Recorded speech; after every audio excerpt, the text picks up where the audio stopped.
Genghis Khan और Taimur lung की क्रूरता के किस्से हम सब ने सुने हैं। एक इतना क्रूर था कि उसने दुनिया की 2.5% आबादी को खत्म कर दिया था। वहीं दूसरा ऐसा था कि उसने भी दुनिया की 5% आबादी को मौत की नींद सुला दिया था। केवल अगर इस आधार पर आंका जाए कि किसने कितनी आबादी को मारा तो शायद तैमूर लंग को ज्यादा क्रूर मान लिया जाए, लेकिन यह इनकी क्रूरता का सिर्फ एक पहलू था। इन दोनों के बहुत सारे किस्से ऐसे हैं जो इनकी क्रूरता को एक अलग ही लेवल पर ले जाते हैं। आज उन किस्सों को तो मैं आपको बताऊंगा ही, साथ ही ये भी बताऊंगा कि आखिर इन दोनों के बीच में से ज्यादा खूंखार कौन था। चंगेज खान, जिसने मुगल साम्राज्य की स्थापना की, लाखों लोगों को मौत के घाट उतारा, मध्य एशिया, चाइना, ईरान और यूरोप तक अपने साम्राज्य को फैलाया। या फिर तैमूर लंग, जिसने लंगड़ाते हुए अपनी सेना लेकर वेस्ट एशिया, मिडिल एशिया और भारत तक अपने आतंक को फैलाया। वैसे ये वही तैमूर है दोस्तों जिसने दिल्ली में सिरों की मीनार खड़ी कर दी थी लोगों का कत्लेआम करके। तो आज ये सारी बातें जानेंगे, तो वीडियो को एंड तक जरूर देखिएगा, क्योंकि अपना इतिहास नहीं जानोगे तो खुद को कैसे पहचानोगे। 12वीं सदी से लेकर 14वीं सदी तक का वक्त इतिहास के सबसे भयानक दौर में से एक था। ये वो टाइम था जब घड़ियां नहीं होती थी, लेकिन समय बहुत तेजी से चलता था, ये बात तय थी।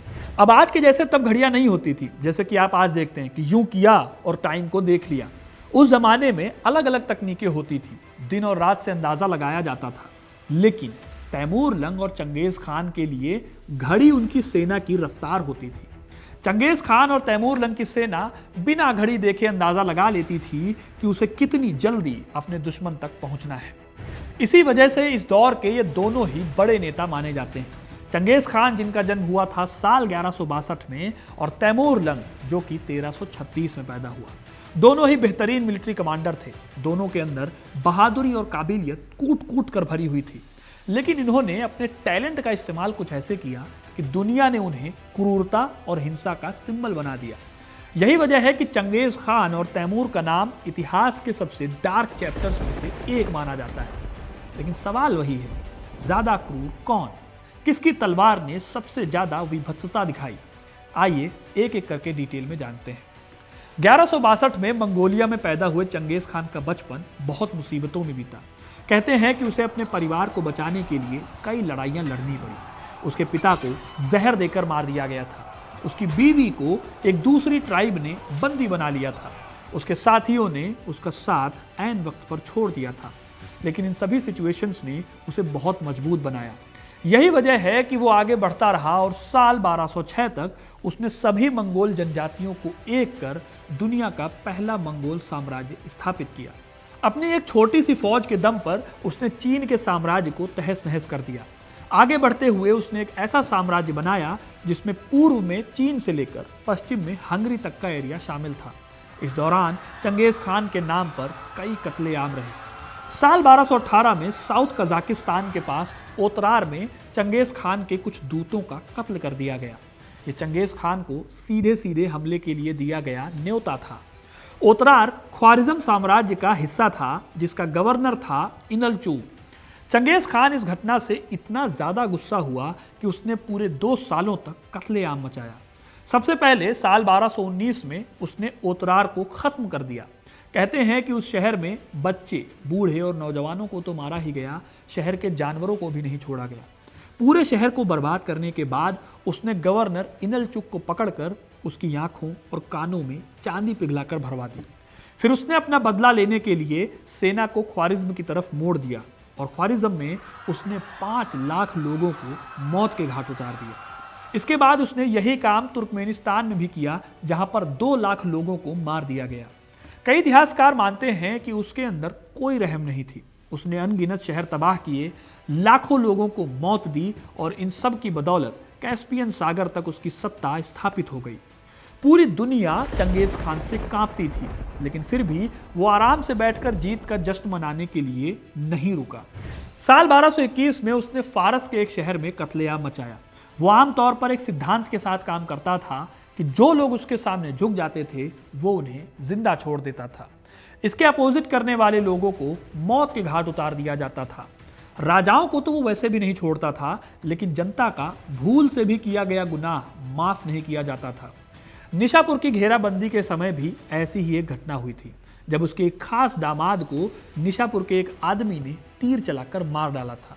चंगेज खान की बेटी अपने पति की मौत की खबर सुनकर दुखी हो गई थी और उसने निशापुर के हर एक आदमी को मार डालने की मांग की। इतिहासकार जैक वेदरफोर्ड लिखते हैं कि जब चंगेज खान ने निशापुर शहर पर हमला किया तो अपनी सेना को आदेश दिया कि वहां एक भी जिंदा इंसान ना बचे। यहां तक कि बिल्लियों और कुत्तों तक को मार दिया गया ताकि कोई भी जीवित रहने का गवाह ना बन सके। इस बात से चिंतित कि कुछ निवासी घायल हो गए हैं लेकिन अभी भी जीवित हैं, खान की बेटी ने कथित तौर पर कहा कि प्रत्येक निशापुर वासी का सिर काट दिया जाए, उनकी खोपड़ियों को पिरामिड में ढेर कर दिया जाए। 10 दिन बाद पिरामिड पूरे हो गए। इस तरह से उसका बदला भी पूरा हो गया। कहते हैं कि निशापुर की आबादी उस वक्त 17 लाख के आसपास थी और सभी को मौत की नींद सुला दिया गया था। हालांकि मॉडर्न हिस्टोरियंस मानते हैं कि यह नंबर शायद बहुत बढ़ा चढ़ाकर बताए गए हैं, लेकिन चंगेज खान के नरसंहार को हर इतिहासकार कबूलता है। वो बदला लेने के लिए किसी भी हद तक गुजर सकता था, जिसका उदाहरण है निशापुर और ख्वारिज्म, जिसकी कहानी मैंने आपको बताई। हालांकि इतिहासकार इस क्रूरता की तुलना तैमूर लंग से करते वक्त एक तर्क देते हैं। वो कहते हैं कि फिर भी चंगेज खान की क्रूरता का एक उद्देश्य था। उसका साम्राज्य आतंक पर बसाया गया भले ही, लेकिन जब उसने लड़ाई को खत्म किया तो उसने काफी सुधार कार्य भी किए। जिन शहरों ने शांतिपूर्वक सरेंडर कर दिया उन्हें बचा लिया गया और वो अक्सर समृद्ध हुए। उन्होंने बुनियादी ढांचे का रिकंस्ट्रक्शन किया, सिल्क रोड के साथ ट्रेड रूट्स की स्थापना भी की और व्यापारियों और यात्रियों की रक्षा करने वाले कानून भी लागू किए। चंगेज खान ने स्किल्स को भी बहुत ज़्यादा इंपॉर्टेंस दी। जितनी जगहों को उन्होंने जीता, वहाँ के इंजीनियर्स, शिल्पकार और जो इंटेलेक्चुअल्स थे उनको अपने साम्राज्य में शामिल किया। रूस के इतिहासकार वसीली यान का मानना था कि मंगोलों की क्रूरता उनके दुश्मनों के लिए थी, लेकिन उनके कानूनों में लोगों के साथ न्याय किया जाता था। हिस्टोरियन पॉल लोकॉक लिखते हैं कि चंगेज खान युद्ध के दौरान बहुत निर्दयी था, लेकिन अपने साम्राज्य में रिलीजियस फ्रीडम और व्यापार को बढ़ावा देता था। उसने रेशम मार्ग यानी सिल्क रूट को सुरक्षित किया और व्यापारियों को खुली छूट दी। कुछ इतिहासकारों के हिसाब से वो उस समय के दूसरे विजेताओं से ज़्यादा क्रूर नहीं था, बस उसकी सक्सेस रेट उसका बहुत ज़्यादा था, जिससे उसकी हिंसा ज़्यादा दर्ज हुई। इतिहासकार कहते हैं कि उसकी निर्ममता अक्सर अंध विनाश की बजाय स्ट्रेटेजिक टारगेट से जुड़ी होती थी। लेकिन सवाल है कि क्या तैमूर लंग चंगेज खान के जैसा था? तैमूर, जो खुद को चंगेज खान का सच्चा फॉलोअर दिखाना चाहता था, उसने किस हद तक क्रूरता दिखाई? चलिए वो भी जान लेते हैं। दोस्तों, तैमूर लंग के नाम में लंग इसलिए लगा क्योंकि एक बार घोड़े से गिरने के बाद उसका दाहिना पैर जख्मी हो गया। इस वजह से उसका दाहिना पैर बाएं पैर से छोटा हो गया और वो पूरी जिंदगी भर लंगड़ाता रहा। साल 1336 में उसका जन्म समरकंद में हुआ था, जो कि मध्य एशिया के पास पड़ता था। तैमूर चंगेज खान को अपना हीरो मानता था, लेकिन तैमूर ने अपने हीरो से सीखा क्या? सबसे इंपॉर्टेंट तो यही है। इतिहासकार कहते हैं कि तैमूर ने चंगेज खान की आधी वैल्यूज को ही अपनी लाइफ में उतारा। वो बेहतरीन लीडर बना, ताकतवर कमांडर बना, अच्छा स्ट्रेटेजिस्ट बना, जिसके दम पर उसने दिल्ली और बगदाद जैसे शहरों को तबाह किया। लेकिन वो चंगेज खान से सिर्फ क्रूरता ही सीख पाया। इतिहास तैमूर की क्रूरता की कहानियों से भरा पड़ा है। उसने मंगोल एम्पायर को दोबारा एस्टैब्लिश करने के लिए दूर दूर के देशों पर हमला किया और उन्हें तहस नहस कर दिया। उसने खुरासान, सीस्तान, अफगानिस्तान, फारस, अजरबैजान और कुर्दिस्तान को जीतकर अपने साम्राज्य में मिला लिया। 1393 में उसने बगदाद से लेकर मेसोपोटामिया तक अपना कब्जा कर लिया। इतिहासकार मानते हैं कि चगताई मंगोलों के खान तैमूर लंगड़े का एक ही सपना था। सपना यह था कि अपने पूर्वज चंगेज खान की तरह वो पूरे यूरोप और एशिया को अपने कब्जे में कर ले। लेकिन चंगेज खान जहां दुनिया को एक ही साम्राज्य से बांधना चाहता था, तैमूर का इरादा सिर्फ लोगों पर धौंस जमाना था। चंगेज और तैमूर में एक बहुत बड़ा फर्क था। चंगेज के कानून में सिपाहियों को खुली लूटपाट की मनाही थी, लेकिन तैमूर के लिए लूट और कत्लेआम मामूली बातें थी, बिल्कुल सिंपल। वो अपनी हिंसा को साबित करने के लिए ऐसे ऐसे काम करता था जिससे उसके लिए लोगों के मन में खौफ पैदा हो। ऐसा ही एक काम किया था उसने साल 1398 में, जब उसने 3 महीने तक करीब 1600 किलोमीटर की लंबी यात्रा करने के बाद भारत की राजधानी दिल्ली पर हमला किया। उस वक्त दिल्ली कमजोर थी। 10 सालों से कोई भी दिल्ली पर मजबूत शासक बैठा नहीं था। अलाउद्दीन खिलजी, जिसने मंगोलों को 5 बार हराया था, वैसे शासक की कमी दिल्ली को खल रही थी। यही वजह है कि बड़ी आसानी से तैमूर दिल्ली में घुसा और उसे नरक बनाकर छोड़ दिया। पैसों को लूटने के लालच में तैमूर ने सिर्फ 15 दिनों के अंदर दिल्ली में भयानक कत्लेआम मचाया। जस्टिन मोरजी इतिहासकार हैं, वो लिखते हैं कि तैमूर की सेना के पास दिल्ली में कुछ भी करने की खुली छूट थी। सेना से बचने के लिए दिल्ली के लोग एक मस्जिद में छिप गए। उन्हें लगा कि शायद सेना वहां नहीं आएगी, लेकिन सेना ने यहां मौजूद एक एक आदमी को मार दिया और उनके कटे हुए सिरों की एक मीनार खड़ी कर दी। उसके सैनिक गली गली में लोगों का रुपया, पैसा और अनाज लूट रहे थे।